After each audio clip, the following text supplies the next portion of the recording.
British ਜਿਹੜੇ ਸੀ ਉਹ ਸਾਨੂੰ ਝੁਕਾ ਨਹੀਂ ਸਕੇ, ਪਰ ਸਾਡੀ ਆਪਣੀ ਸਰਕਾਰ ਨੇ ਕਮਰ ਕੁੱਬੀ ਕਰਤੀ।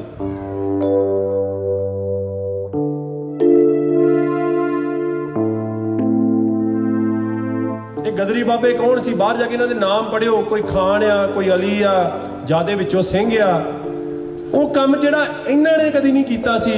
ਜਾਤਾਂ ਪਾਤਾਂ ਵਿੱਚ ਆਪਣੇ ਆਪ ਨੂੰ ਨਹੀਂ ਵੰਡਿਆ ਸੀ, ਧਰਮਾਂ 'ਚ ਆਪਣੇ ਆਪ ਨੂੰ ਨਹੀਂ ਵੰਡਿਆ ਸੀ। ਅੱਜ ਤੁਸੀਂ ਵੰਡਤਾ ਉਹਨਾਂ ਨੂੰ।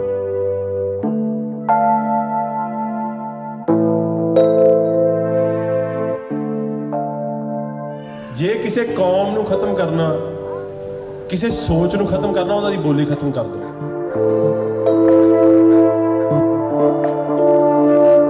ਦਸੰਬਰ ਦੇ ਪਹਿਲੇ ਇੱਕ ਹਫ਼ਤੇ मैं दिल्ली गया, उत्थे बहुत लोग ऐसे भी सी जिन्हां दी जमीन ही नहीं हैगी सी। कहते मैं भी इतों हॉस्पिटल चों गया सा, 2-2 लेयरां पाउणियां, गलव पाउणे, मास्क पाउणे, 100 नखरे करके मरीज तक पहुंचना। ते ओहो ही मैं इंडिया चल गया। मैं मेरे उत्थे 2 हफ्ते बाद साडे मास्क भी लथ गए।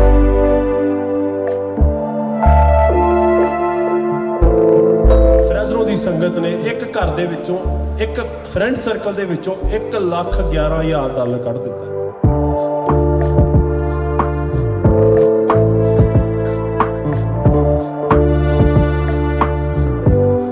ਮੇਰੇ ਤੇ ਵੀ ਟੈਗ ਲੱਗੇ। ਤੁਹਾਨੂੰ ਵੀ ਪਤਾ ਇੱਕ ਟੈਗ, ਜਿਹੜਾ ਟੈਗ ਸੀ ਕਾਮਰੇਡ ਦਾ ਟੈਗ ਲੱਗਦਾ।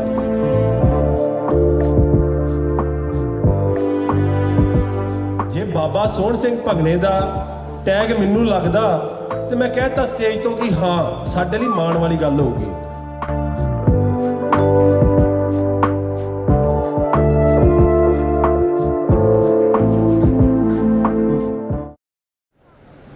इन्हां दे उस अंदोलन दौरान वख-वख इन्हां नूं तजर्बे होए आ, वख-वख इन्हां दे पड़ाव जिहड़े आ उन्हां विचों इन्हां नूं लंघना पिया।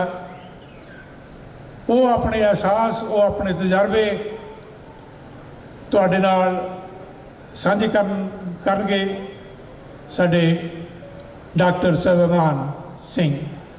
इन्हां दी फोटो एक बारी बहुत मैनूं चंगी लगी सी। ते भैन जी साडे इन्हां दे माता जी सुरिंदर कौर जी, वो मेरे विद्यार्थी जीवन तो ही वो मेरे प्रेरणा स्रोत रहे आ। ते मैं उन्हां दी कवितावां दा शदाई हुंदा सी। ते उन्होंने भी वो जो मैं वो फोटो शेयर की थी, तो उन्होंने भी मैंने फोन किया, कहते इंद्रजीत आ भी तू कमाल की है, आ सही गल लिखी है। तो मैं फोटो शेयर करदे लिखिया सी माइयां दा मान डॉक्टर सलमान। तो इस करके हुण माइयां दा मान नहीं, माइयां ते भाइयां दा सन्मान साडा डॉक्टर सलमान साडे विचाले आ रहा। जोरदार ताड़ियां विचकारे डॉक्टर सलमान।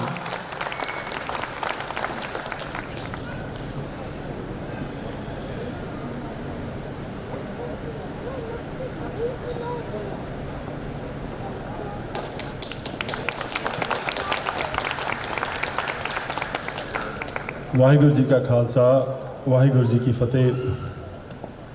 मेरी एक छोटी जी आदत है, मैं स्पीच नहीं प्रिपेयर कर सकता। जो स्टेज पर चढ़ जाइदा, जो दिल करता उधर ही गल घुमा दी दी। मेरे फादर ने मैंने कहा 2 दिन पहले आंदे स्पीच प्रिपेयर करी। उत्थे मतलब कि वाहवा ही मेहनत की आ, सोहनी जगह वा तेनों एडा वड्डा सन्मान देना। क्योंकि गदरी बाबे जिन्होंने मैं फॉलो करता, जिन्होंने मैं पढ़िया, जिन्हों करके ही मैं अंदोलन तक पहुँचा। मेरी लाइफ च इन्ने पंगे उदा ही चलन दे आ, डॉक्टरी करके फैलोशिप दे ये वो कि मैं तां भी प्रिपेयर नहीं। मैं कहा यार जदों चढ़ांगे स्टेज ते उदों जिधर गल नूं लैके जाना। और सौखा होर हो गया जो उन्होंने कहा कि तेरा जिहड़ा विशा वा वो बस किसानी अंदोलन ते आ, तू किसानी अंदोलन की गल करनी। मैं कहा वो तो चलो जिधर भी मन गया उधर गल कर लांगे। पर मैं आई थिंक अज सवेरे एक आर्टिकल पढ़ रहा सी, उत्थे मैनूं एक गल बहुत वधिया लगी बाबा सोहण सिंह भंगणे दी।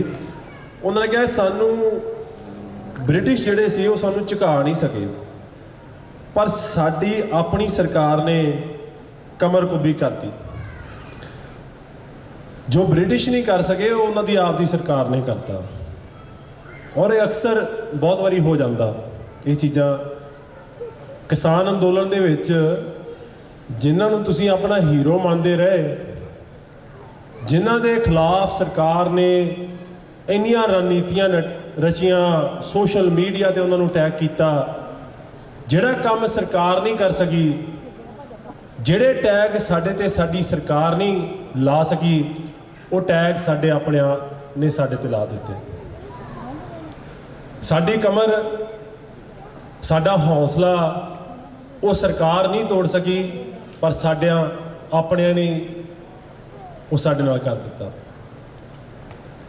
ਜਿਹੜੇ ਲੋਕਾਂ ਨੂੰ ਅਸੀਂ ਹੀਰੋ ਕਹਿੰਦੇ ਰਹੇ ਕਿਸਾਨੀ ਅੰਦੋਲਨ 'ਚ, ਜਥੇਬੰਦੀਆਂ ਨੂੰ ਹੀਰੋ ਕਹਿੰਦੇ ਰਹੇ ਕਿ ਉਹ ਬੰਦੇ ਜਿਨ੍ਹਾਂ ਨੇ ਆਪਣੀਆਂ ਸਾਰੀਆਂ ਉਮਰਾਂ ਕਿਸਾਨਾਂ ਦੇ ਲਈ ਲਾ ਦਿੱਤੀਆਂ, ਪੰਜਾਬ ਦੇ ਲਈ ਲਾ ਦਿੱਤੀਆਂ, ਅੱਜ ਤੁਹਾਡੇ ਵਿਲਨ ਬਣ ਚੁੱਕੇ ਨੇ। ਬੜੀ ਸ਼ਰਮ ਆਉਂਦੀ ਹੈ, ਆਪਣੇ ਆਪ ਤੇ ਵੀ ਆਉਂਦੀ ਹੈ ਕਿ ਅਸੀਂ ਕੀ ਖੱਟ ਲਿਆ। 12 ਮਹੀਨੇ 14 ਮਹੀਨੇ ਸੰਘਰਸ਼ ਕੀਤਾ, ਅੱਜ ਵਿਲਨ ਬਣ ਗਏ। ਕੀ ਗਲਤ ਕੀਤਾ? ਮੈਨੂੰ ਇੱਕ ਗੱਲ ਨੋਟ ਕਰਕੇ ਦੱਸਿਓ, ਕਿਹੜੀ ਚੀਜ਼ ਜਿਹੜੀ ਤੁਹਾਨੂੰ ਵਧੀਆ ਨਹੀਂ ਲੱਗੀ? ਕਿਹੜੀ ਗੱਲ ਜਿਹੜੀ ਆ ਤੁਹਾਡੇ ਦਿਲ ਨੂੰ, ਜਿਹੜੀ ਚੀਜ਼ ਨੇ ਠੇਸ ਪਹੁੰਚਾਈ ਆ ਕਿ ਅਸੀਂ ਤੁਹਾਡੇ ਵਿਲਨ ਬਣ ਗਏ? ਬੜੀ ਅਗਰਾਂ ਜਥੇਬੰਦੀ, ਰਾਜੇਵਾਲ ਜਥੇਬੰਦੀ, ਡਕਾਉਂਦਾ ਜਥੇਬੰਦੀ, ਕਿਸਾਨ ਮਜ਼ਦੂਰ ਏਕਤਾ ਜ਼ਿੰਦਾਬਾਦ ਦੇ ਨਾਰੇ, ਤੇ ਇੰਨੀ ਛੇਤੀ ਠੁੱਸ ਹੋ ਗਿਆ ਕੰਮ। ਤੁਸੀਂ ਲੜਾਈ ਜਿੱਤੀ ਸੀ, ਤੁਸੀਂ ਤੇ ਹਾਰੇ ਵੀ ਨਹੀਂ। ਐਡੀ ਵੱਡੀ ਲੜਾਈ ਜਿੱਤੀ ਹੋਵੇ ਤੇ ਤੁਹਾਨੂੰ ਖੁਸ਼ੀ ਨਾ ਹੋਵੇ, ਮੈਂ ਹੈਰਾਨ ਆ। ਮੈਂ ਗੁਰਦੁਆਰਾ ਸਾਹਿਬ, ਹੁਣੇ ਆਪਾਂ ਫਰੈਜ਼ਨੋ ਗੁਰਦੁਆਰੇ ਤੋਂ ਹੋ ਕੇ ਆਏ, ਉੱਥੇ ਮੈਨੂੰ ਕੋਈ ਮਿਲਿਆ, ਆਉਂਦੇ ਡਾਕਟਰ ਸਾਹਿਬ ਤੁਹਾਡੀ ਦੇਣ ਅਸੀਂ ਭੁੱਲ ਨਹੀਂ ਸਕਦੇ। ਮੈਂ ਕਿਹਾ ਕਿ ਮੈਂ ਵੀ ਆਪਣੇ ਅੰਦਾਜ਼ 'ਚ ਮੈਂ ਕਿਹਾ ਵੇਖੋ, ਬਾਬਾ ਸੋਹਣ ਸਿੰਘ ਭਗਨੇ ਉਹਨਾਂ ਨੂੰ ਅਸੀਂ ਫੋਲੋ ਕੀਤਾ, ਬੰਦਾ ਸਿੰਘ ਬਹਾਦਰ ਉਹਨਾਂ ਨੂੰ ਫੋਲੋ ਕੀਤਾ, ਬਾਬੇ ਨਾਨਕ ਦੀ ਸੋਚ ਤੇ ਅਸੀਂ ਤੁਰੇ ਹਾਂ। ਉਹਦੇ ਲੋਕ ਤਾਂ ਉਹਨਾਂ ਨੂੰ ਭੁੱਲ ਗਏ ਆ। ਮੈਂ ਕਿਹਾ ਤੁਸੀਂ ਤੇ ਸਾਨੂੰ ਭੁੱਲ ਜਾਓਗੇ। ਜਿਹੜੇ ਲੋਕ ਉਹਨਾਂ ਨੂੰ ਨਹੀਂ ਯਾਦ ਰੱਖਦੇ, ਜਿਹੜੇ ਬਾਬਾ ਸੋਹਣ ਸਿੰਘ ਭਗਨੇ ਨੂੰ ਭੁੱਲ ਗਏ, ਤੇ ਤੁਸੀਂ ਮੈਨੂੰ ਇਹ ਯਕੀਨ ਦਿਵਾਉਣ ਦੀ ਕੋਸ਼ਿਸ਼ ਕਰੋਗੇ ਕਿ ਡਾਕਟਰਾਂ ਤੇਰੀ ਜਿਹੜੀ ਦੇਣ ਹੈ ਅਸੀਂ ਭੁੱਲ ਨਹੀਂ ਸਕਦੇ, ਹੋ ਨਹੀਂ ਸਕਦਾ। ਪਰ ਮੈਨੂੰ ਇੰਨੀ ਖੁਸ਼ੀ ਆ ਫਰੈਜ਼ਨੋ 'ਚ ਇੱਥੇ ਆ ਕੇ ਕਿ ਜਿੱਦਾਂ ਤੁਸੀਂ ਆਪਣੀ ਬੋਲੀ, ਮੈਂ ਵੇਖ ਰਿਹਾ ਇੱਥੇ ਪੰਜਾਬੀ ਸਕੂਲ ਚੱਲ ਰਿਹਾ, ਕਿ ਸਰਕਾਰਾਂ ਸਾਡੀ ਬੋਲੀ ਖਤਮ ਕਰ ਰਹੀਆਂ, ਕਿਸੇ ਨੂੰ ਪਰਵਾਹ ਨਹੀਂ। ਜੇ ਕਿਸੇ ਕੌਮ ਨੂੰ ਖਤਮ ਕਰਨਾ, ਕਿਸੇ ਸੋਚ ਨੂੰ ਖਤਮ ਕਰਨਾ, ਉਹਨਾਂ ਦੀ ਬੋਲੀ ਖਤਮ ਕਰ ਦਿਓ, ਨਾਲੋਂ ਨਾਲ ਉਹ ਕੌਮ ਖਤਮ ਹੋ ਜਾਂਦੀ ਹੈ। ਇਹ ਇਤਿਹਾਸ ਆ, ਹਿਸਟਰੀ ਪੜ੍ਹੋਗੇ, ਅਰਲੀਐਸਟ ਟਾਈਮ ਤੋਂ, ਅਰਲੀਐਸਟ ਸਿਵਲਾਈਜੇਸ਼ਨਸ ਤੋਂ ਇਹ ਹੁੰਦਾ ਆਇਆ। ਜਦੋਂ ਵੀ ਕੋਈ ਕੌਂਕਰ ਕਰਦਾ ਸੀ, ਉਹਦੀ ਬੋਲੀ ਖਤਮ ਕਰ ਦਿੰਦਾ ਸੀ। ਸੋ ਜਿਹੜਾ ਕੰਮ ਤੁਸੀਂ ਕਰ ਰਹੇ ਹੋ, ਮੈਂ ਇਹ ਸਰਕਾਰਾਂ ਨੂੰ ਕਹਿ ਦਿੰਦਾ ਜਿਹੜੀਆਂ ਸਾਨੂੰ ਖਤਮ ਕਰਨ ਦੀਆਂ, ਪੰਜਾਬੀ ਬੋਲੀ ਨੂੰ ਖਤਮ ਕਰਨਾ ਚਾਹੁੰਦੀਆਂ, ਕਿ ਤੁਸੀਂ ਨਹੀਂ ਕਰ ਸਕਦੇ। ਹੁਣ ਤੇ ਅਮਰੀਕਾ ਦੇ ਵਿੱਚ ਹੀ ਉਹਨਾਂ ਨੇ ਸਕੂਲ ਖੋਲ੍ਹ ਦਿੱਤੇ ਆ, ਕਾਉਂਟੀ ਕਾਲਜਾਂ ਵਿੱਚ ਉਹਨਾਂ ਦੀਆਂ ਕਲਾਸਾਂ ਲੱਗਣ ਲੱਗ ਪਈਆਂ ਬੋਲੀ ਦੀਆਂ। ਤੁਸੀਂ ਟਰਾਈ ਵੀ ਨਾ ਕਰੋ। ਟਰਾਈ ਕੀਤਾ ਸੀ ਬਹੁਤ ਕੁਝ, ਆਂਦੇ ਕਿ ਸਿੱਖਾਂ ਨੂੰ ਖਤਮ ਕਰ ਦੇਣਾ, ਕਿਸਾਨਾਂ ਨੂੰ ਖਤਮ ਕਰ ਦੇਣਾ, ਮਜ਼ਦੂਰਾਂ ਨੂੰ ਖਤਮ ਕਰ ਦੇਣਾ, ਇਹ ਸੋਚ ਨੂੰ ਖਤਮ ਕਰ ਦੇਣਾ। ਅੱਜ ਕਾਲੇ ਪਾਣੀ ਦੀ ਗੱਲ ਹੋਈ, ਮੈਂ ਕਾਲੇ ਪਾਣੀ ਤੋਂ ਵੀ ਇੱਕ ਪਿੱਛੇ ਚੱਲ ਜਾਂਦਾ। ਗੁਰੂ ਹਰਗੋਬਿੰਦ ਸਾਹਿਬ ਨੂੰ ਗਵਾਲੀਅਰ ਦੇ ਕਿਲੇ ਵਿੱਚ ਬੰਦ ਕੀਤਾ ਗਿਆ ਸੀ।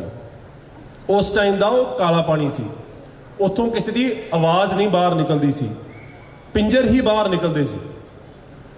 ਗੁਰੂ ਹਰਗੋਬਿੰਦ ਸਾਹਿਬ ਦੀ ਆਵਾਜ਼ ਬਾਹਰ ਆ ਗਈ, ਉਹ ਜੇਲ੍ਹ ਚੋਂ ਵੀ ਨਿਕਲ ਗਏ, ਉਹ ਲੜਾਈਆਂ ਵੀ ਲੜੀਆਂ। ਫਿਰ ਉਹੀ ਕਾਲੇ ਪਾਣੀ ਦੀ ਸਜ਼ਾ। ਇਹ ਗੋਰਿਆਂ ਨੇ ਸਾਡਾ ਇਤਿਹਾਸ ਨਹੀਂ ਪੜ੍ਹਿਆ ਸੀ, ਉਹਨਾਂ ਨੂੰ ਪਤਾ ਨਹੀਂ ਇਹ ਕੌਣ ਆ। ਕਾਲੇ ਪਾਣੀ ਦੀ ਸਜ਼ਾ ਚੋਂ ਵੀ ਉਹਨਾਂ ਦੀਆਂ ਆਵਾਜ਼ਾਂ ਬਾਹਰ ਨਿਕਲੀਆਂ ਉਸ ਕਿਸਾਨੀ ਅੰਦੋਲਨ 'ਚ।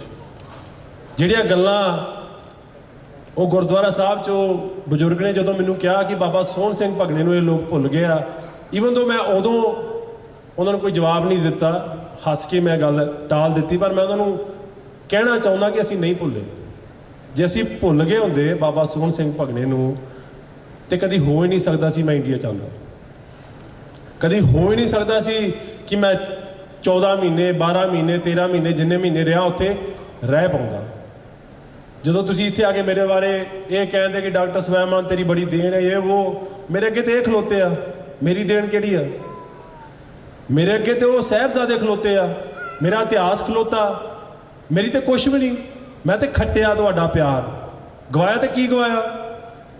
ਕੁਛ ਨਹੀਂ ਗਵਾਇਆ। ਸੋ ਮੇਰੀ ਦੇਣ ਬਹੁਤ ਛੋਟੀ ਦੇਣ ਆ, ਪਰ ਜੇ ਅਸੀਂ ਆਪਣਾ ਇਤਿਹਾਸ ਪੜ੍ਹੀਏ, ਜੇ ਆਪਾਂ ਆਪਣੇ ਇਤਿਹਾਸ ਨਾਲ ਜੁੜ ਜਾਈਏ, ਕਿਤੇ ਸਾਨੂੰ ਕੋਈ ਤੋੜ ਨਹੀਂ ਸਕਦਾ, ਸਾਨੂੰ ਕੋਈ ਖਤਮ ਨਹੀਂ ਕਰ ਸਕਦਾ। ਪਰ ਫਿਰ ਵੀ ਮੈਂ ਹੁਣ ਕਿਸਾਨੀ ਅੰਦੋਲਨ ਦੀ ਗੱਲ ਚੱਲੀ, ਆਪਾਂ ਚਲੋ ਕਿਸਾਨੀ ਅੰਦੋਲਨ ਦੇ ਵਿੱਚ ਹੀ ਥੋੜ੍ਹਾ ਜਿਹਾ ਚੱਲ ਜਾਈਏ।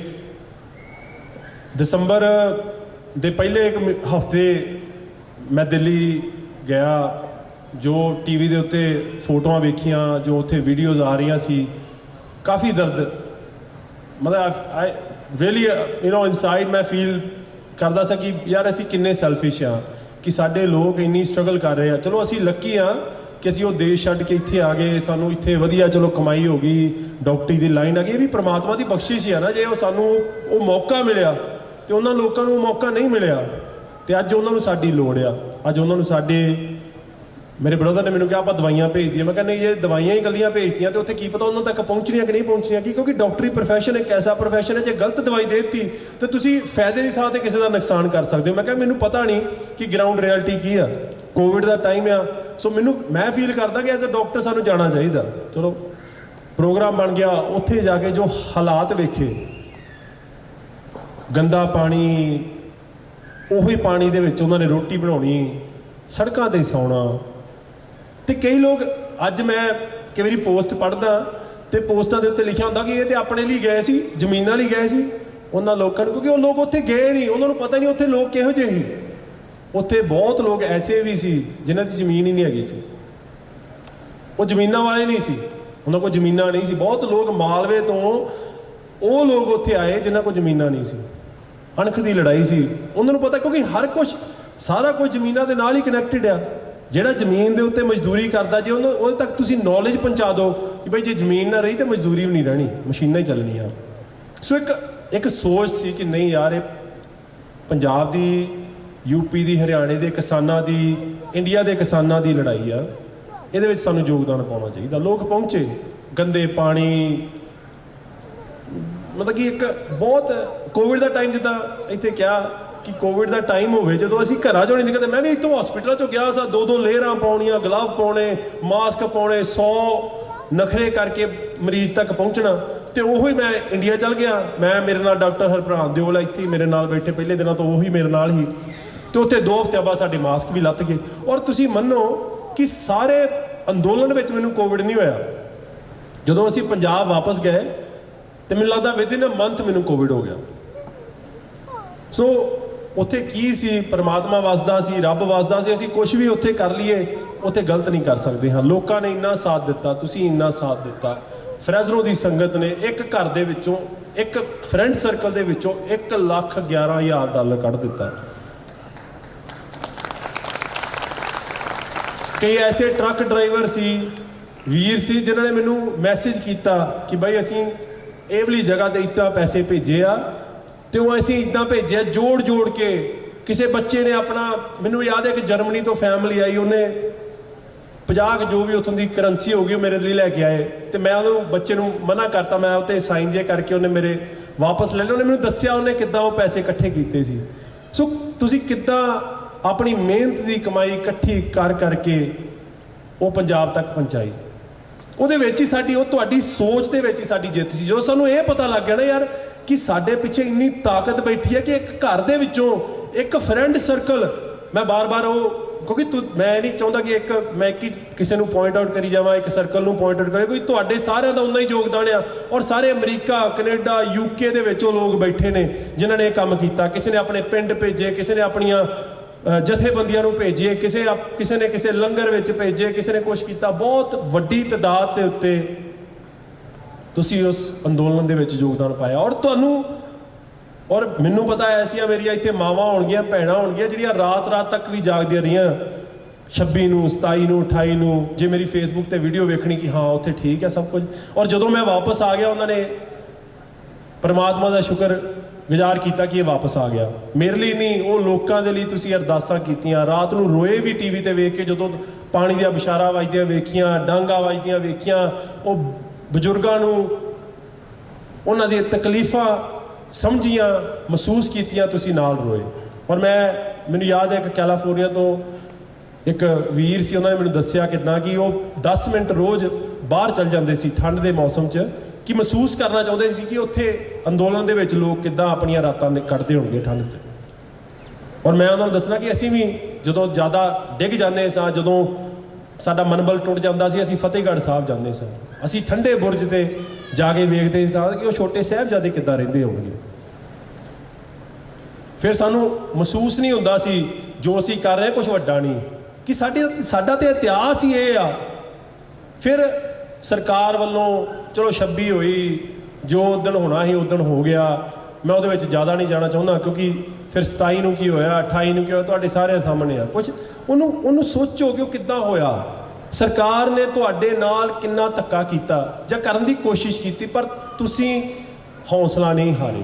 ਉਹ ਲੋਕ ਜਿਹੜੇ ਉੱਥੇ ਬੈਠੇ ਸੀ ਉਹਨਾਂ ਦਾ ਸੋਚੋ, ਇੱਕ ਵਾਰੀ ਸੋਚਿਓ ਕਿ ਉਹ ਕੌਣ ਸੀ, ਇਹ ਗਦਰੀ ਬਾਬੇ ਕੌਣ ਸੀ। ਬਾਹਰ ਜਾ ਕੇ ਇਹਨਾਂ ਦੇ ਨਾਮ ਪੜ੍ਹਿਓ, ਕੋਈ ਖਾਨ ਆ, ਕੋਈ ਅਲੀ ਆ, ਜਾਦੇ ਵਿੱਚੋਂ ਸਿੰਘ ਆ। ਉਹ ਕੰਮ ਜਿਹੜਾ ਇਹਨਾਂ ਨੇ ਕਦੀ ਨਹੀਂ ਕੀਤਾ ਸੀ। ਜਾਤਾਂ ਪਾਤਾਂ ਵਿੱਚ ਆਪਣੇ ਆਪ ਨੂੰ ਨਹੀਂ ਵੰਡਿਆ ਸੀ, ਧਰਮਾਂ 'ਚ ਆਪਣੇ ਆਪ ਨੂੰ ਨਹੀਂ ਵੰਡਿਆ ਸੀ। ਅੱਜ ਤੁਸੀਂ ਵੰਡਤਾ ਉਹਨਾਂ ਨੂੰ। ਜਿਹੜਾ ਕੰਮ ਉਹਨਾਂ ਨੇ ਨਹੀਂ ਕਦੀ ਕੀਤਾ, ਅੱਜ ਤੁਸੀਂ ਉਹਨਾਂ ਨੂੰ ਉਹ ਕੰਮ ਕਰਾਤਾ। ਤੁਸੀਂ ਆਂਦੇ ਨਹੀਂ ਗਦਰੀ ਬਾਬੇ ਤੇ ਮੇਰੇ ਆ, ਉਹ ਆਂਦਾ ਨਹੀਂ ਮੇਰੇ, ਉਹ ਆਂਦੇ ਅਸੀਂ ਤੇ ਸਾਰਿਆਂ ਦੇ ਹਾਂ। ਮੈਂ ਇੱਕ ਹੋਰ ਛੋਟੀ ਜੀ ਗੱਲ ਦੱਸਦਾ ਤੁਹਾਨੂੰ ਕਿ ਲੋਕਾਂ ਦੀ ਸੋਚ ਕਿੱਥੇ ਬੈਠੀ ਆ, ਕਿਉਂਕਿ ਆਪਾਂ ਸ਼ਾਇਦ ਮੈਂ ਆਪਣੇ ਤੇ ਵੀ ਕਹਿੰਦਾ ਇਤਿਹਾਸ ਨਹੀਂ ਪੜ੍ਹਦੇ। ਅਸੀਂ ਗਦਰੀ ਬਾਬਿਆਂ ਦਾ ਝੰਡਾ ਪਿੰਡ ਕੈਲੀਫੋਰਨੀਆ ਦੀ ਛੱਤ ਤੇ ਲਾਇਆ, ਉਹ ਫੋਟੋਆਂ ਮੇਰੀਆਂ ਫੇਸਬੁੱਕ ਤੇ ਪਈਆਂ। ਤੇ ਇੱਕ ਬੰਦਾ ਸੀ, ਉਹ ਆਂਦਾ ਮੈਂ ਡਾਕਟਰ ਸੀ ਮੁੰਡਾ ਦਿੱਲੀ ਦਾ, ਆਂਦਾ ਮੈਂ ਅੱਜ ਤੋਂ ਬਾਅਦ ਨਹੀਂ ਆਉਣਾ, ਜਾਂ ਤੇ ਝੰਡਾ ਲਾ ਦਿਓ।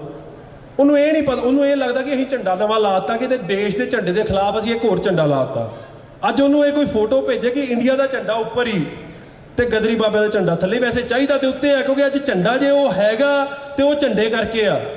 ਹੁਣ ਲੋਕਾਂ ਨੂੰ ਨੌਲੇਜ, ਉਹਨੂੰ ਮੈਂ ਕਨਵਿੰਸ ਨਹੀਂ ਕਰੀ। ਮੈਂ ਕਿਹਾ ਛੱਡ ਯਾਰ, ਜੇ ਤੂੰ ਨਹੀਂ ਆਉਣਾ ਤੇ ਨਾ। ਜਿਹਨੂੰ ਇੰਨਾ ਹੀ ਨਹੀਂ ਪਤਾ ਕਿ ਗਦਰੀ ਬਾਬੇ ਦੇ ਝੰਡੇ ਦਾ ਮਤਲਬ ਕੀ ਆ, ਕਿ ਇਹ ਦੇਸ਼ ਦੇ ਖਿਲਾਫ ਨਹੀਂ ਹੈ ਤੇ ਦੇਸ਼ ਨੂੰ ਆਜ਼ਾਦ ਕਰਾਉਣ ਵਾਲੇ ਲੋਕ ਨੇ। ਤੇ ਮੈਂ ਤੈਨੂੰ ਕੀ ਕਨਵਿੰਸ ਕਰਨਾ, ਜਾ ਜਿੱਦਾਂ ਚੱਲ ਜਾ। ਸੋ 26 ਹੋ ਗਈ, ਵੈਸਟ ਬੰਗਾਲ ਦੀਆਂ ਇਲੈਕਸ਼ਨਾਂ ਹੋਈਆਂ, ਜਿਹਦੇ ਵਿੱਚ ਬਹੁਤ ਵੱਡੀ ਤਾਦਾਦ ਤੇ ਸਾਨੂੰ ਲੱਗਦਾ ਸੀ ਕਿ ਜੇ ਵੈਸਟ ਬੰਗਾਲ ਦੀ ਇਲੈਕਸ਼ਨ ਬੀਜੇਪੀ ਜਿੱਤ ਗਈ ਨਾ, ਤੇ ਸਾਡੇ ਨਾਲ ਬਹੁਤ ਧੱਕਾ ਹੋਣਾ। ਜੋ ਕੋਈ 26 ਨੂੰ ਨਹੀਂ ਕਰ ਸਕੇ, 27 ਨੂੰ ਨਹੀਂ ਕਰ ਸਕੇ, 28 ਨੂੰ ਨਹੀਂ ਕਰ ਸਕੇ, ਹੁਣ ਇਹਨਾਂ ਨੇ ਕਰ ਦੇਣਾ, ਕਿਉਂਕਿ ਵੈਸਟ ਬੰਗਾਲ ਦੀ ਇਲੈਕਸ਼ਨ ਜਿੱਤ ਕੇ ਇਹਨਾਂ ਨੂੰ ਪਤਾ ਲੱਗ ਗਿਆ ਹਵਾ ਸਾਡੀ ਆ। ਪਰ ਚਲੋ ਪਰਮਾਤਮਾ ਨੇ ਸਾਥ ਦਿੱਤਾ। ਉੱਥੇ ਜੋ ਵੀ ਕਿਸਾਨ ਯੂਨੀਅਨ ਨੇ ਆਪਣਾ ਨਿਭਾਉਣਾ ਸੀ, ਫਰਜ਼ ਨਿਭਾਉਣਾ, ਉਹ ਵੀ ਨਿਭਾਇਆ। ਪਰ ਵੈਸਟ ਬੰਗਾਲ ਦੀ ਇਲੈਕਸ਼ਨ ਬੀਜੇਪੀ ਹਾਰ ਗਈ। ਉਹਦੇ ਨਾਲ ਸਾਨੂੰ ਇੱਕ ਜੋਸ਼ ਮਿਲਿਆ ਕਿ ਹਾਂ ਯਾਰ, ਲੋਕ ਸਾਡੇ ਨਾਲ ਆ, ਦੇਸ਼ ਦੇ ਲੋਕ ਸਾਡੇ ਨਾਲ ਆ। ਕਿਉਂਕਿ ਅਸੀਂ ਵੀ ਡਰਦੇ ਸਾਂ ਕਿਤੇ ਕਿਤੇ ਸਾਨੂੰ ਕੋਈ ਲੇਬਲ ਨਾ ਸਾਡੇ ਤੇ ਲੱਗ ਜੇ, ਇਹ ਨਾ ਹੋਵੇ ਦੇਸ਼ ਦੇ ਲੋਕ ਸਾਡੇ ਨੂੰ ਲੇਬਲ ਲਾਉਣ ਲੱਗ ਪੈਣ ਕਿ ਇਹ ਤੇ ਕਿਸਾਨ ਆ, ਤੇ ਦੇਸ਼ ਕਿਸਾਨਾਂ ਦਾ, ਮਜ਼ਦੂਰਾਂ ਦਾ ਦੇਸ਼ ਆ। ਵੈਸਟ ਬੰਗਾਲ ਦੀ ਇਲੈਕਸ਼ਨ ਜਿੱਤ ਗਏ। ਟਾਈਮ ਚੱਲਦਾ ਰਿਹਾ, ਸਾਡੇ ਤੇ ਬੜੇ ਲੋਕਾਂ ਨੇ ਟੈਗ ਲਾਉਣੇ ਸ਼ੁਰੂ ਕਰਤੇ। ਮੇਰੇ ਤੇ ਵੀ ਟੈਗ ਲੱਗੇ। ਤੁਹਾਨੂੰ ਵੀ ਪਤਾ, ਇੱਕ ਟੈਗ ਜਿਹੜਾ ਟੈਗ ਸੀ ਕਾਮਰੇਡ ਦਾ ਟੈਗ ਲੱਗਣਾ। ਮੈਂ ਕਦੀ ਕਮਿਊਨਿਸਟ ਮੈਨੀਫੈਸਟੋ ਨਹੀਂ ਪੜ੍ਹਿਆ ਸੀ, ਮੈਨੂੰ ਪਤਾ ਨਹੀਂ ਸੀ ਕਿ ਐਗਜ਼ੈਕਟ ਵਰਡਸ ਦਾ ਮਤਲਬ ਕੀ ਆ ਕਾਮਰੇਡ ਹੁੰਦਾ। ਮੈਨੂੰ ਰਿਸਪੈਕਟ ਸੀ ਕਾਮਰੇਡ ਵਰਡ ਦੀ, ਕਿਉਂਕਿ ਮੈਂ ਬਾਬਾ ਸੋਹਣ ਸਿੰਘ ਭਗਨੇ ਬਾਰੇ ਪੜ੍ਹਿਆ ਸੀ, ਮੈਂ ਕਰਤਾਰ ਸਿੰਘ ਸਰਾਭੇ ਬਾਰੇ ਪੜ੍ਹਿਆ ਸੀ। ਮੈਨੂੰ ਇੰਨਾ ਪਤਾ ਸੀ ਕਿ ਇਹ ਲੋਕ ਜਿਹੜੇ ਕਾਮਰੇਡ ਲੋਕ ਨੇ, ਇਹਨਾਂ ਵਿੱਚ ਕੁਝ ਸਪੈਸ਼ਲ ਆ। ਇਹ ਦੇਸ਼ ਲਈ ਮਰਨਾ ਜਾਣਦੇ ਆ। ਜਦੋਂ ਮੇਰੇ ਤੇ ਉਹ ਟੈਗ ਲੱਗੇ, ਕਿਉਂਕਿ ਉਹਨਾਂ ਨੇ ਟੈਗ ਲਾਉਣੇ ਸੀ, ਪਹਿਲਾਂ ਖਾਲਿਸਤਾਨੀ ਦਾ ਟੈਗ ਲਾਇਆ, ਫਿਰ ਆਹ ਟੈਗ ਲਾਇਆ, ਸਰਕਾਰਾਂ ਵੱਲੋਂ ਟੈਗ ਲੱਗੇ, ਇੱਕ ਫਿਰ ਕਾਮਰੇਡ ਦਾ ਟੈਗ। ਕਿਉਂਕਿ ਜੇ ਤੁਸੀਂ ਇੰਡੀਆ ਵਿੱਚ ਵੇਖੋ, ਇਸ ਵੇਲੇ ਜਿਹੜਾ ਸਭ ਤੋਂ ਵੱਧ ਖਤਰਾ RSS ਨੂੰ ਆ, ਉਹ ਕਾਮਰੇਡਾਂ ਤੋਂ ਆ। ਜੇ JNU ਦੇ ਹਾਲਾਤ ਵੇਖੋ, ਦਿੱਲੀ ਦੇ ਵਿੱਚ ਸਭ ਤੋਂ ਵੱਧ ਖਤਰਾ ਜੇ RSS ਨੂੰ ਇਸ ਦੇਸ਼ ਵਿੱਚ, ਉਸ ਦੇਸ਼ ਵਿੱਚ ਆ, ਉਹ ਕਾਮਰੇਡਾਂ ਤੋਂ ਆ। ਮੈਂ ਕਿਹਾ ਕਾਮਰੇਡ ਦਾ ਟੈਗ ਲੱਗ ਗਿਆ, ਚਲੋ ਜੇ ਬਾਬਾ ਸੋਹਣ ਸਿੰਘ ਭਗਨੇ ਦਾ ਟੈਗ ਮੈਨੂੰ ਲੱਗਦਾ, ਤੇ ਮੈਂ ਕਹਿਤਾ ਸਟੇਜ ਤੋਂ ਕਿ ਹਾਂ, ਸਾਡੇ ਲਈ ਮਾਣ ਵਾਲੀ ਗੱਲ ਹੋਊਗੀ। ਜੇ ਮੈਨੂੰ ਕੋਈ ਅਕਾਲੀ ਦਾ ਟੈਗ ਲਾਉਂਦਾ, ਤੇ ਮੈਂ ਅਕਾਲੀ ਫੂਲਾ ਸਿੰਘ ਨੂੰ ਯਾਦ ਕਰਦਾ, ਤੇ ਮੈਂ ਮਾਣ ਵਾਲੀ ਗੱਲ ਮਹਿਸੂਸ ਕਰੂੰਗਾ ਕਿ ਹਾਂ, ਮੈਨੂੰ ਉਹ ਅਕਾਲੀ ਦਾ, ਕਿਉਂਕਿ ਮੈਂ ਉਹ ਇਤਿਹਾਸ ਪੜ੍ਹਿਆ। ਤੇ ਅੱਜ ਬੜਾ ਅਫਸੋਸ ਹੈ, ਮੈਨੂੰ ਬਾਬਾ ਸੋਹਣ ਸਿੰਘ ਭਗਨੇ ਦੀ ਗੱਲ ਯਾਦ ਆ ਗਈ ਕਿ ਜਿਹੜੇ ਟੈਗ ਸਰਕਾਰਾਂ ਨਹੀਂ ਸਾਡੇ ਤੇ ਲਾ ਸਕੀਆਂ, ਅੱਜ ਸਾਡੇ ਲੋਕਾਂ ਨੇ ਸਾਡੇ ਤੇ ਲਾਤੇ, ਡਿਵਾਈਡ ਕਰਤਾ। ਮੈਨੂੰ ਅੱਜ ਦੱਸੋ, ਉਹ ਕਿਹੜੀ ਗੱਲ ਹੈ ਜਿਹੜੀ ਮੈਂ ਤੁਹਾਨੂੰ ਮਾੜੀ ਲੱਗੀ ਆ? ਉਹ ਕਿਹੜੀ ਗੱਲ ਹੈ ਕਾਮਰੇਡਾਂ ਵਾਲੀ ਗੱਲ, ਜਿਹੜੀ ਗੱਲ ਮੈਂ ਕੀਤੀ ਹੋਵੇ ਜਿਹੜੀ ਤੁਹਾਨੂੰ ਮਾੜੀ ਲੱਗੀ ਆ, ਜਿਹੜੀ ਤੁਸੀਂ ਆਂਦੇ ਨਾ ਕਾਮਰੇਡ ਵਾਲੀ ਗੱਲ, ਆਹ ਚੀਜ਼ ਮਾੜੀ ਆ, ਉਹ ਕਿਹੜੀ ਗੱਲ ਆ? ਅਸੀਂ ਤਾਂ ਤੁਹਾਨੂੰ ਇਹ ਦੱਸਦੇ ਰਹੇ ਕਿ ਯਾਰ ਸਾਰੇ ਇਕੱਠੇ ਹੋ ਜਾਓ, ਜਿਹੜੇ ਤੁਹਾਡੇ 'ਚ ਪ੍ਰੋਬਲਮ ਆਵਾ ਉਹਨਾਂ ਨੂੰ ਸੋਲਵ ਕਰੋ। ਆ ਗਦਰੀ ਬਾਬਿਆਂ ਨੂੰ ਵੇਖੋ ਕੀ ਕੁਝ ਕਰ ਗਏ ਆ। ਇਤਿਹਾਸ ਪੜ੍ਹੋ, ਤੁਹਾਡਾ ਇਤਿਹਾਸ ਕਿੱਥੇ ਖਲੋਤਾ। ਫਿਰ ਇੱਕ ਕਿਉਂਕਿ ਦੱਸਿਆ ਕਿ ਅੱਜ ਕੱਲ੍ਹ ਪ੍ਰੋਬਲਮ ਕੀ ਚੱਲੀ ਆ, ਸੋਸ਼ਲ ਮੀਡੀਆ 'ਤੇ ਨਾ ਕਲਿੱਪ ਚੱਲਦੇ ਆ। ਹੁਣ ਸਾਡੇ ਪਿੰਡਾਂ 'ਚ ਜਿਹੜੇ ਵਿਚਾਰੇ ਜਵਾਕ ਆ, ਹੁਣ ਉਹਨਾਂ ਨੇ ਕਲਿੱਪ ਵੇਖਣੇ, ਉਹ ਹੁਣ ਇਹਨਾਂ ਕੋਲ ਟੀਮਾਂ ਵਾ, 20 ਫੇਕ ਅਕਾਊਂਟ ਆ, ਬੜਾ ਕੁਝ ਆ, ਟੀਮਾਂ ਦੇ ਉਹਨਾਂ ਨੇ ਬਸ ਉਹ ਇੱਕ 30 ਸਕਿੰਟ ਦੀ ਵੀਡੀਓ ਘੱਲ ਦੇਣੀ ਆ। ਹੁਣ ਜਿਹੜਾ ਨੌਜਵਾਨ ਕੋਈ ਬੱਚਾ ਵਾ, ਉਹਨੇ ਉਹ ਚੀਜ਼ ਵੇਖ ਕੇ ਕਹਿਣਾ ਹਾਂ ਇਹ ਤੇ ਆ। ਉਹ ਜਿਹੜੀ ਉਹ ਪੂਰੀ ਵੀਡੀਓ ਉਹ ਤੇ ਕਿਸੇ ਨੇ ਵੇਖਣੀ ਨਹੀਂ, ਜਿਨ੍ਹਾਂ ਨੇ ਵੇਖਣੀ ਉਹ ਅੱਗੇ ਇੱਥੇ ਬੈਠੇ ਆ। ਹੁਣ ਉਹਨਾਂ ਨੂੰ ਸੁਣਾਉਣ ਦਾ ਕੀ ਫਾਇਦਾ? ਹੁਣ ਉਹ ਕਲਿੱਪਾਂ ਦੇ ਨਾਲ ਕਿ ਯਾਰ ਇਹ ਲੋਕ ਜਿਹੜੇ ਆ, ਕਿਤੇ ਆਹ ਜਿਹੜੀ ਸੋਚ ਆ ਜਾਂ ਆਹ ਜਿਹੜੀ ਵਿਚਾਰਧਾਰਾ ਜਿਹੜੀ ਲੋਕਾਂ ਨੂੰ ਜੋੜਨ ਦੀ ਕੋਸ਼ਿਸ਼ ਕਰ ਰਹੀ ਆ, ਕਿਤੇ ਅੱਗੇ ਨਾ ਆ ਜਾਏ। ਜਿਹੜੇ ਲੋਕ ਇਹ ਬਾਬੇ ਨਾਨਕ ਦੀ ਗੱਲ ਕਰਦੇ ਆ, ਜਿਹੜੇ ਇਨਸਾਨੀਅਤ ਦੀ ਗੱਲ ਕਰਦੇ ਆ, ਜਿਹੜੇ ਕਹਿੰਦੇ ਆ ਕਿ ਸਿੱਖ ਵੀ ਉਹੀ, ਹਿੰਦੂ ਭਾਵੇਂ ਮੁਸਲਮਾਨ ਹੋਵੇ, ਹਰ ਇੱਕ ਦਾ ਸਤਿਕਾਰ ਕਰੋ, ਉਹ ਸੋਚ ਨੂੰ ਕਿਤੇ ਨਾ ਕਿਤੇ ਦਬਾਓ। ਜੇ ਇਹ ਕਾਮਰੇਡ ਸੋਚ ਆ ਕਿ ਬਈ ਆਹ ਜਿਹੜੇ ਲੋਕ ਆ ਇਹ ਇਨਸਾਨ ਆ, ਇਨਸਾਨੀਅਤ ਦੀ ਗੱਲ ਕਰੋ, ਤੇ ਫਿਰ ਠੀਕ ਹੈ। ਜਾਂ ਦੱਸ ਦਿਓ ਕਿ ਕਿਹੜੀ ਗੱਲ ਤੁਹਾਨੂੰ ਮਾੜੀ ਲੱਗੀ ਆ। ਸੋ ਇਹੋ ਹੀ ਟੈਗ ਤੁਸੀਂ ਜਥੇਬੰਦੀਆਂ ਤੇ ਲਾਉਣਾ ਸ਼ੁਰੂ ਕਰ ਦਿੰਦੇ। ਹੁਣ ਮੈਨੂੰ ਨਹੀਂ ਪਤਾ ਇਹਦਾ ਮੋਟਿਵ ਕੀ ਆ, ਕਿ ਇਹਦਾ RSS ਦੇ ਨਾਲ ਕੀ ਕਨੈਕਸ਼ਨ ਆ, ਕਿਉਂਕਿ ਜੇ ਅਸੀਂ ਦੇਸ਼ ਭਰ ਤੇ ਵੇਖੀਏ ਤੇ ਉਹੀ ਚੀਜ਼ ਅੱਜ ਪੰਜਾਬ ਦੇ ਵਿੱਚ ਹੋ ਰਹੀ ਆ। ਇੱਕ ਵੱਡਾ ਅੰਦੋਲਨ ਜਿੱਤਿਆ ਤੇ ਅੱਜ ਅੰਦੋਲਨ ਦੀ ਉਹ ਲੋਕਾਂ ਨੂੰ ਖੁਸ਼ੀ ਨਾ ਹੋਵੇ ਜਿਨ੍ਹਾਂ ਨੇ ਉਹ ਅੰਦੋਲਨ ਜਿੱਤਿਆ ਹੋਵੇ। ਸੋ ਸਾਨੂੰ ਸੋਚਣਾ ਪੈਣਾ ਕਿ ਅਸੀਂ ਕਿੱਥੇ ਖਲੋਤੇ ਆ, ਕੀ ਕਰਨਾ ਚਾਹੁੰਦੇ ਆ, ਕਿੱਦਾਂ ਅੱਗੇ ਵਧਣਾ ਚਾਹੁੰਦੇ ਆ। ਕਿਉਂਕਿ ਇਹ ਬੱਚੇ ਜਿਹੜੇ ਆ, ਇਹ ਕੈਲੀਫੋਰਨੀਆ ਦੀ ਧਰਤੀ ਆ, ਇਹ ਗਦਰੀ ਬਾਬਿਆਂ ਦੀ ਧਰਤੀ ਆ। ਉਹ ਲੋਕਾਂ ਨੇ ਆਹ ਦੇਸ਼ ਛੱਡ ਕੇ ਇੰਡੀਆ ਚਲ ਗਏ ਸੀ, ਸਭ ਕੁਝ ਛੱਡ ਕੇ ਚਲ ਗਏ। ਅੱਜ ਜੇ ਕਿਸੇ ਨੇ ਇਲਾਜ ਕਰਾਉਣਾ ਹੋਵੇ ਨਾ ਦੁਨੀਆ 'ਚ, ਜਿਹਦਾ ਇਲਾਜ ਨਾ ਹੁੰਦਾ ਉਹ ਅਮਰੀਕਾ ਆਉਂਦਾ। ਜੇ ਕਿਸੇ ਨੇ ਕਮਾਈ ਕਰਨੀ ਹੋਵੇ ਤੇ ਉਹ ਅਮਰੀਕਾ ਆਉਂਦਾ। ਕੱਲ ਅਸੀਂ 에ਅਰਪੋਰਟ ਤੇ ਸਾਂ, ਫੀਨਿਕਸ 에ਅਰਪੋਰਟ ਤੇ ਪਰਸੋਂ, ਉੱਥੇ 3 ਮੁੰਡੇ ਡੌਂਕੀ ਲਾ ਕੇ ਆਏ ਸੀ। ਉਹਨਾਂ ਦਾ ਹੁਣੇ ਕੇਸ ਲੱਗਾ, ਉਹਨਾਂ ਨੇ ਫਰੈਜ਼ਨੋ ਹੀ ਆਉਣਾ ਸੀ। ਮੇਰੇ ਫਾਦਰ ਨੂੰ ਮੈਨੂੰ ਪੱਗ ਵੇਖ ਕੇ ਉਹ ਮੇਰੇ ਕੋਲ ਆ ਗਏ। ਉਹ ਸਭ ਕੁਝ ਛੱਡ ਕੇ, ਜੇ ਕਰਤਾਰ ਸਿੰਘ ਸਰਾਭੇ ਉਹਨਾਂ ਨੂੰ ਇਹ ਪਤਾ ਹੁੰਦਾ ਕਿ ਅੱਜ ਤੋਂ 100 ਸਾਲ ਬਾਅਦ ਵੀ ਸਾਡੇ ਬੱਚਿਆਂ ਨੂੰ ਬਾਹਰ ਜਾਣਾ ਪੈਣਾ, ਤੇ ਤੁਹਾਨੂੰ ਕੀ ਲੱਗਦਾ ਉਹ ਲੜਾਈਆਂ ਲੜਦੇ? ਬਾਬਾ ਸੋਹਣ ਸਿੰਘ ਭਗਣਾ ਅਮਰੀਕਾ ਛੱਡ ਕੇ ਜਾਂਦੇ? ਮੈਨੂੰ ਲੱਗਦਾ ਜਾਂਦੇ, ਕਿਉਂਕਿ ਇਹ ਲੜਾਈ ਬਾਬਾ ਸੋਹਣ ਸਿੰਘ ਭਗੜੇ ਨੇ ਨਹੀਂ ਸ਼ੁਰੂ ਕੀਤੀ, ਇਹ ਲੜਾਈ ਬੰਦਾ ਸਿੰਘ ਬਹਾਦਰ ਨੇ ਨਹੀਂ ਸ਼ੁਰੂ ਕੀਤੀ। ਇਹ ਲੜਾਈ ਜਿਹੜੀ ਸੀ ਇਹ ਗੁਰੂ ਨਾਨਕ ਪਾਤਸ਼ਾਹ ਨੇ ਸ਼ੁਰੂ ਕੀਤੀ ਸੀ। ਉਹ ਜਿਹੜੀ ਟਾਰਚ ਆ, ਉਹ ਜਿਹੜੀ ਲਾਈਟ ਆ, ਉਹ ਗੁਰੂ ਨਾਨਕ ਪਾਤਸ਼ਾਹ ਨੇ ਸਾਨੂੰ ਦਿੱਤੀ ਆ। ਜਿਹੜੀ ਕਿਰਤ ਆ, ਕਿਰਤ ਕਰਨ ਦੀ ਪਾਵਰ ਆ, ਕਿਰਤ ਕਰਨ ਦੀ ਸੋਚ ਆ, ਕਿਸੇ ਦਾ ਹੱਕ ਨਹੀਂ ਮਾਰਨਾ, ਵੰਡ ਕੇ ਛਕਣਾ, ਕਿਰਤ ਕਰਨੀ, ਉਹ ਗੁਰੂ ਨਾਨਕ ਸਾਹਿਬ ਦੀ ਸੋਚ ਆ। ਉਹ ਜਿਹੜੀ ਸੋਚ ਆ ਬਾਅਦ ਚੋਂ ਬੰਦਾ ਸਿੰਘ ਬਹਾਦਰ ਤੇ ਜਾਈ, ਉਹ ਜਿਹੜੀ ਸੋਚ ਆ ਬਾਅਦ ਚੋਂ ਇਹਨਾਂ ਲੋਕਾਂ ਤੱਕ ਪਹੁੰਚੀ। ਉਹ ਸੋਚ ਆ ਜਿਹੜੀ ਕਿਸਾਨ ਅੰਦੋਲਨ 'ਚ ਸੀ। ਹੁਣ ਤੁਹਾਡੇ ਤੇ ਆ ਕਿ ਤੁਸੀਂ ਉਹ ਸੋਚ ਨੂੰ ਜ਼ਿੰਦਾ ਰੱਖ ਪਾਉਂਦੇ ਹੋ, ਆਪਣੇ ਬੱਚਿਆਂ ਤੱਕ ਪਹੁੰਚਾਉਂਦੇ ਹੋ ਕਿ ਇਹ ਕਨਫਿਊਜ਼ਡ ਜੋ ਲੋਕ ਨੇ, ਇਹਨਾਂ ਦੀ ਕਨਫਿਊਜ਼ਨ ਵਿੱਚ ਹੀ ਤੁਸੀਂ ਘੇਰੇ ਜਾਂਦੇ ਹੋ। ਸੋ ਹੱਥ ਜੋੜ ਕੇ ਮੈਂ ਤੁਹਾਡੇ ਅੱਗੇ ਇਹੋ ਹੀ ਬੇਨਤੀ ਕਰਾਂ ਕਿ ਜਿਹੜੀ ਜੇ ਕੌਮ ਕਹਿ ਲਓ, ਪੰਜਾਬ ਦੀ ਕੌਮ ਆ, ਪੰਜਾਬੀ ਕੌਮ ਆ, ਜਾਂ ਕਿਸਾਨਾਂ ਦੀ ਕਹਿ ਲਓ, ਜਾਂ ਇਨਸਾਨੀਅਤ, ਜਿਹਦਾ ਵੀ ਨਾਮ ਲੈਣਾ, ਥੋੜ੍ਹਾ ਜਿਹਾ ਟਾਈਮ ਆਪਣੇ ਆਪ ਤੇ ਵੀ ਦਿਓ, ਆਪਣੇ ਬੱਚਿਆਂ ਤੇ ਵੀ ਦਿਓ, ਆਪਣਾ ਇਤਿਹਾਸ ਤੇ ਵੀ ਦਿਓ। ਜਿਹੜਾ ਤੁਹਾਡਾ ਇਤਿਹਾਸ ਆ ਉਹਨੂੰ ਸਮਝਣ ਦੀ ਕੋਸ਼ਿਸ਼ ਕਰੋ। ਜਿਹੜੀਆਂ ਤੁਸੀਂ ਵੰਡੀਆਂ ਪਾਉਂਦੇ ਹੋ, ਜਿਹੜਾ ਤੁਸੀਂ ਇੱਕ ਦੂਜੇ ਨੂੰ ਥੱਲੇ ਵਿਖਾਉਂਦੇ ਹੋ, ਨੀਵਾ ਵਿਖਾਉਂਦੇ ਹੋ, ਇੱਕ ਦੂਜੇ ਨੂੰ ਜਾਤ ਪਾਤ ਵਿੱਚ ਵੰਡਦੇ ਹੋ, ਇਹ ਤਾਂ ਸਿੱਖੀ ਦੇ ਵੀ ਖਿਲਾਫ ਆ, ਸਿੱਖੀ ਦੇ ਅਸੂਲਾਂ ਦੇ ਵੀ ਖਿਲਾਫ ਆ। ਤੁਸੀਂ ਆਪਣੇ ਬੱਚਿਆਂ ਨੂੰ ਕੀ ਸਿਖਾਓਗੇ ਜਦੋਂ ਤੁਸੀਂ ਸੈਣੀਆਂ ਦੇ ਗੁਰਦੁਆਰੇ ਜਾਂਦੇ ਹੋ, ਜਦੋਂ ਤੁਸੀਂ ਜੱਟਾਂ ਦੇ ਗੁਰਦੁਆਰੇ ਜਾਂਦੇ ਹੋ, ਜਦੋਂ ਤੁਸੀਂ ਰਾਮਗੜੀਆਂ ਦੇ ਗੁਰਦੁਆਰੇ ਜਾਂਦੇ ਹੋ? ਤੁਸੀਂ ਤੇ ਸਿੱਖਾਂ ਨੂੰ ਹੀ ਖਤਮ ਕਰਤਾ, ਤੁਸੀਂ ਸਿੱਖੀ ਨੂੰ ਖਤਮ ਕਰਤਾ। ਗੁਰੂ ਸਾਹਿਬ ਨੇ ਤੁਹਾਨੂੰ ਗੁਰੂ ਗ੍ਰੰਥ ਸਾਹਿਬ ਪੜ੍ਹਨ ਲਈ ਕਿਹਾ ਸੀ, ਉਹਨੂੰ ਮੰਨਣ ਲਈ ਕਿਹਾ ਸੀ, ਉਹਦੀ ਵਿਚਾਰਧਾਰਾ ਅਪਣਾਉਣ ਲਈ ਕਿਹਾ ਸੀ, ਇਕੱਲਾ ਮੱਥਾ ਟੇਕਣ ਲਈ ਨਹੀਂ ਕਿਹਾ ਸੀ। ਜੇ ਗੁਰੂ ਸਾਹਿਬ ਨੇ ਸਾਨੂੰ ਲੰਗਰ ਦਿੱਤਾ ਤੇ ਗੁਰੂ ਸਾਹਿਬ ਨੇ ਸਾਨੂੰ ਪੜ੍ਹਾਈ ਵੀ ਦਿੱਤੀ ਸੀ। ਜੇ ਅਸੀਂ ਇੰਨਾ ਪ੍ਰਾਊਡ ਕਰਦੇ ਹਾਂ ਕਿ ਅਸੀਂ ਲੰਗਰ ਛਕਾਉਂਦੇ ਆ, ਤੇ ਆਪਣੇ ਬੱਚਿਆਂ ਨੂੰ ਪੜ੍ਹਾਉਣ ਲਈ ਵੀ ਕਿਹਾ ਸੀ। ਪਹਿਲਿਆਂ 'ਚ ਗੁਰਦੁਆਰਾ ਦੇ ਨਾਲ ਸਕੂਲ ਹੁੰਦੇ ਸੀ, ਹੁਣ ਕਿੱਥੇ ਆ ਸਾਡੇ ਸਕੂਲ? ਐਜੂਕੇਸ਼ਨ ਖਤਮ ਕਰਤੀ, ਕਿਉਂਕਿ ਜੇ ਐਜੂਕੇਸ਼ਨ ਰਹਿ ਗਈ, ਜੇ ਤੁਹਾਡੇ ਬੱਚੇ ਪੜ੍ਹ ਗਏ ਤੇ ਸਾਧਾਂ ਦੇ ਮੱਥੇ ਕੌਣ ਟੇਕੂਗਾ? ਸੋ ਹੱਥ ਜੋੜ ਕੇ ਬੇਨਤੀ ਆ ਜਿਹੜੀਆਂ ਵੰਡੀਆਂ ਆਪਾਂ ਪਾਉਂਦੇ ਆ ਉਹ ਨਾ ਪਾਈਏ।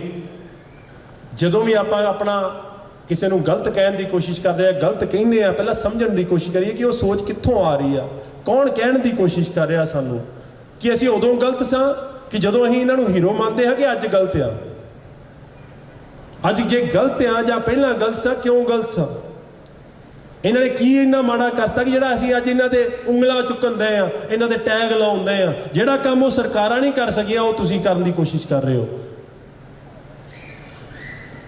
ਤੇ ਮੈਂ ਬਸ ਇੰਨਾ ਹੀ ਕਹੂੰਗਾ ਕਿ ਜੇ ਤੁਸੀਂ ਸਿੱਖ ਹੋ ਤੇ ਇੱਕ ਵਾਰੀ ਦੱਸੋ ਤੇ ਸਹੀ ਕਿਹੜਾ ਉਹ ਕੰਮ ਆ ਜਿਹੜਾ ਤੁਹਾਨੂੰ ਸਹੀ ਨਹੀਂ ਲੱਗਾ, ਜਿਹੜਾ ਸਿੱਖੀ ਅਸੂਲਾਂ ਦੇ ਖਿਲਾਫ ਗਿਆ। ਸੋ ਮੈਂ ਇਕੱਲਾ ਆਪਣੀ ਗੱਲ ਨਹੀਂ ਇੱਥੇ ਕਰ ਰਿਹਾ, ਮੈਂ ਉਹਨਾਂ ਲੱਖਾਂ ਬਾਬਿਆਂ ਦੀ ਗੱਲ ਕਰ ਰਿਹਾ ਪੰਜਾਬ ਦੇ, ਉਹਨਾਂ ਮਾਤਾ ਦੀ ਗੱਲ ਕਰ ਰਿਹਾ, ਬੀਬੀਆਂ ਦੀ ਗੱਲ ਕਰ ਰਿਹਾ ਜਿਨ੍ਹਾਂ ਨੇ ਉਸ ਅੰਦੋਲਨ ਵਿੱਚ ਆਪਣਾ ਸਭ ਕੁਝ ਗਵਾਇਆ। 733 ਸ਼ਹੀਦ ਹੋ ਗਏ। ਇੰਨੀ ਛੇਤੀ ਉਹਨਾਂ ਨੂੰ ਭੁੱਲ ਨਾ ਜਾਇਓ। ਅੱਖੀਂ ਵੇਖਿਆ ਉਹਨਾਂ ਦਾ ਦਰਦ, ਤੁਹਾਡੇ ਲਈ ਲੜੇ, ਤੁਸੀਂ ਉਹਨਾਂ ਨੂੰ ਥਾਪੜਾ ਦਿੱਤਾ ਸੀ, ਜਾਓ ਲੜੋ, ਅਸੀਂ ਤੁਹਾਡੇ ਪਿੱਛੇ ਆ। ਕਿਤੇ ਉਹਨਾਂ ਨੂੰ ਭੁੱਲ ਨਾ ਜਾਇਓ। ਇੰਨੀ ਛੇਤੀ ਨਾ ਭੁੱਲ ਜਾਇਓ। ਮੈਂ ਕਿਉਂਕਿ ਸੰਘਰਸ਼ ਇੱਕ ਹੋ ਗਿਆ, ਹਜੇ ਕੀ ਪਤਾ ਕਿੰਨੇ ਸੰਘਰਸ਼ ਲੜਨੇ ਪੈਣੇ ਆ। ਜਿੱਦਾਂ ਮੈਂ ਕਿਹਾ ਗੁਰੂ ਨਾਨਕ ਸਾਹਿਬ ਤੋਂ ਹੀ ਚੱਲੀ ਆਉਂਦੇ ਆ, ਸੰਘਰਸ਼ ਚੱਲੀ ਜਾਣਾ, ਲੜਾਈ ਚੱਲੀ ਜਾਣੀ ਹੈ, ਇਹ ਤੇ ਬਹੁਤ ਕੁਝ ਲੜਨਾ। ਸੋ ਉਹਨਾਂ ਲੋਕਾਂ ਨੂੰ ਭੁੱਲਿਓ ਨਾ। ਮੈਂ ਬਹੁਤ ਬਹੁਤ ਤੁਹਾਡਾ ਆਦਰ ਕਰਦਾ, ਤੁਹਾਨੂੰ ਸਲੂਟ ਕਰਦਾ ਕਿ ਤੁਸੀਂ ਮੈਨੂੰ ਇੱਥੇ ਬੁਲਾਇਆ, ਪਰ ਮੈਂ ਇਹਦੇ ਯੋਗ ਨਹੀਂ। ਆ ਜਿਹੜੇ ਲੋਕ ਆ ਇਹਨਾਂ ਨੇ ਆਪਣੀਆਂ ਸਾਰੀਆਂ ਉਮਰਾਂ ਹੀ ਲਾ ਦਿੱਤੀਆਂ। ਬਾਬਾ ਸੋਹਣ ਸਿੰਘ ਭਗਨੇ ਨੇ 20 ਸਾਲ ਜੇਲ੍ਹ ਦੇ ਵਿੱਚ ਰਹੇ ਆ, ਔਰ ਮੈਨੂੰ ਮਾਣ ਨਾਲ ਮੈਂ ਕਹਿੰਦਾ ਬਾਬਾ ਸੋਹਣ ਸਿੰਘ, ਬਾਬਾ ਪਿਓ ਦਾ ਦਰਜਾ ਬਾਬਾ ਸੋਹਣ ਸਿੰਘ ਭਗਨਾ। ਅੱਜ ਦੇ ਬਾਬੇ ਕਿਹੜੇ ਬਣ ਗਏ, ਅੱਜ ਕਿਹੜੇ ਬਾਬੇ ਆ ਤੇ ਪਹਿਲਾਂ ਕਿਹੜੇ ਸਾਡੇ ਬਾਬੇ ਹੁੰਦੇ ਸੀ? ਬਾਬਾ ਸੋਹਣ ਸਿੰਘ ਭਗਨਾ 20 ਸਾਲ ਜੇਲ੍ਹ ਦੇ ਵਿੱਚ। ਔਰ ਮੈਂ ਕਿਉਂ ਕਹਿੰਦਾ, ਮੇਰੀ 35 ਸਾਲ ਉਮਰ ਹੈ, 36 ਹੋ ਗਈ ਐਕਚੁਅਲੀ, ਸੌਰੀ, ਪਰਸੋਂ ਚੌਥ। ਔਰ ਮੈਨੂੰ ਕਿਉਂਕਿ ਮੇਰੀ ਕਾਰਡੀਓਲੋਜੀ ਫੈਲੋਸ਼ਿਪ ਦਾ ਲਾਸਟ ਈਅਰ ਚੱਲਣ ਦਿਆ, ਮੈਂ ਵੀ ਸੋਚਦਾ ਹਾਂ, ਮੈਂ ਕਿਹਾ ਯਾਰ 36 ਸਾਲ ਦਾ ਤੇ ਹੋ ਗਿਆ, ਹੁਣ ਜਿੱਥੇ ਇੱਕ ਫੈਲੋਸ਼ਿਪ ਹੈਗੀ ਹੈ, ਇੱਕ ਅੱਧਾ ਸਾਲ ਲਾ ਕੇ ਤੇ ਹੁਣ ਖਤਮ ਕਰਾਂ, ਹੁਣ ਜਿਹੜਾ ਕੰਮ ਕਰ ਆਪਣਾ ਵੱਡੇ ਤੌਰ ਤੇ ਸ਼ੁਰੂ ਕਰਾਂ। ਫਿਰ ਮੈਨੂੰ ਜਦ ਮੈਂ ਬਾਬੇ ਸੋਹਣ ਸਿੰਘ ਭਗਨੇ ਬਾਰੇ ਪੜ੍ਹਿਆ ਕਿ 20 ਸਾਲ ਤੇ ਉਹ ਬੰਦਾ ਜੇਲ੍ਹ 'ਚ ਹੀ ਰਹਿ ਗਿਆ, ਸਾਰੀ ਉਮਰ ਹੀ ਆਪਣੀ ਜਵਾਨੀ ਜੇਲ੍ਹ 'ਚ ਕੱਢ ਗਿਆ ਸਾਡੇ ਲਈ, ਤੇ ਅਸੀਂ ਕਿੱਦਾਂ ਪਿੱਛੇ ਹਟ ਸਕਦੇ ਹਾਂ? ਸੋ ਜਿਹੜੀ ਲੜਾਈ ਆ ਪੰਜਾਬ ਦੀ ਜਾਰੀ ਰਹੂਗੀ, ਅਸੀਂ ਤੇ ਲੜਦੇ ਰਵਾਂਗੇ। ਜਿਹੜੀ ਉਹ ਸੋਚ ਆ ਕਿਸਾਨੀ ਅੰਦੋਲਨ 'ਚ ਲੈ ਕੇ ਆਏ ਸਾਂ, ਉਹ ਸੋਚ ਤੇ ਬਣੇ ਰਹੋ। ਮੇਰਾ ਜਿਹੜਾ ਵਿਸ਼ਾ ਉਹ ਹੈਲਥ ਕੇਅਰ ਦਾ, ਉਹ ਐਜੂਕੇਸ਼ਨ ਦਾ, ਉਹਦੇ ਲਈ ਲੜਦੇ ਰਵਾਂਗੇ, ਭਾਵੇਂ ਜੋ ਮਰਜ਼ੀ ਕਰਨਾ ਪਵੇ। ਤੁਹਾਨੂੰ ਵੀ ਰਿਕੁਐਸਟ ਕਰਦਾ, ਆਪਣੇ ਪਿੰਡਾਂ ਦੇ ਵਿੱਚ ਜਿਹੜੇ ਐਜੂਕੇਸ਼ਨ ਵੱਲ ਧਿਆਨ ਦਿਓ, ਆਪਣੇ ਬੱਚਿਆਂ ਤੇ ਐਜੂਕੇਸ਼ਨ ਵੱਲ ਧਿਆਨ ਦਿਓ, ਬਹੁਤ ਜ਼ਰੂਰੀ ਆ। ਜੇ ਗਦਰ ਪਾਰਟੀ ਦੇ ਤੁਸੀਂ ਇੱਥੇ ਆਏ ਹੋ, ਇਸ ਸਨਮਾਨ ਤੇ ਆਏ ਹੋ, ਇਸ ਪ੍ਰੋਗਰਾਮ ਤੇ ਆਏ ਹੋ, ਤੇ ਇੱਕੋ ਹੀ ਤੁਹਾਡੇ ਤੋਂ ਰਿਕੁਐਸਟ ਕਰਦਾ, ਆਪਣੇ ਪਿੰਡਾਂ ਤੱਕ ਜਿਹੜੀ ਪੜ੍ਹਾਈ ਆ, ਜਿਹੜੀ ਐਜੂਕੇਸ਼ਨ, ਅਸਲੀ ਐਜੂਕੇਸ਼ਨ, ਮੋਰਲ ਐਜੂਕੇਸ਼ਨ, ਇੱਕ ਬੁੱਕ ਐਜੂਕੇਸ਼ਨ, ਇੱਕ ਮੋਰਲ ਐਜੂਕੇਸ਼ਨ ਆ, ਆਪਣੇ ਪਿੰਡਾਂ ਤੱਕ ਲੈ ਕੇ ਜਾਇਓ। ਬਹੁਤ ਬਹੁਤ ਤੁਹਾਡਾ ਥੈਂਕ ਯੂ। ਸਾਰੀ ਜਿਹੜੀ ਕਮੇਟੀ ਆ ਤੁਹਾਡਾ ਥੈਂਕ ਯੂ। ਜਿਹੜੇ ਸਾਡੇ ਵੀਰ ਨੇ, ਭੈਣਾਂ ਨੇ ਫਰੈਜ਼ਨੋ ਦੇ, ਕੈਲੀਫੋਰਨੀਆ ਦੇ, ਉਹਨਾਂ ਦਾ ਥੈਂਕ ਯੂ। ਵਾਹਿਗੁਰੂ ਜੀ ਕਾ ਖਾਲਸਾ, ਵਾਹਿਗੁਰੂ ਜੀ ਕੀ ਫਤਿਹ।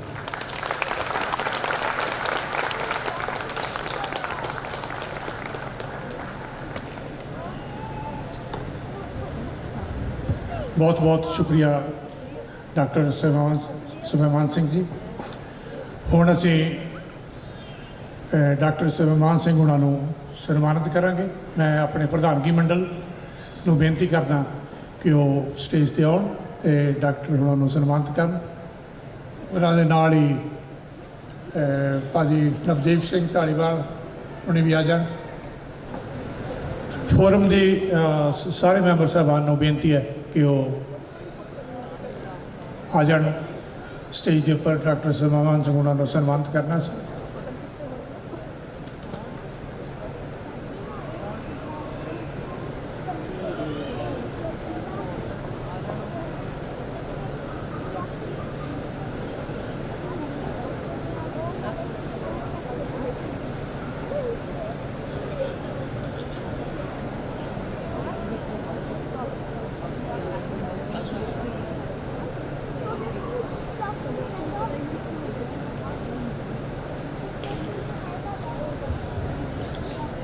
ਸਾਰੀ ਕਮੇਟੀ ਦੇ ਵੱਲੋਂ ਸਨਮਾਨ ਕੀਤਾ ਜਾ ਰਿਹਾ ਹੈ ਡਾਕਟਰ ਸੁਭੇਮਾਨ ਸਿੰਘ ਹੋਰਾਂ ਦਾ।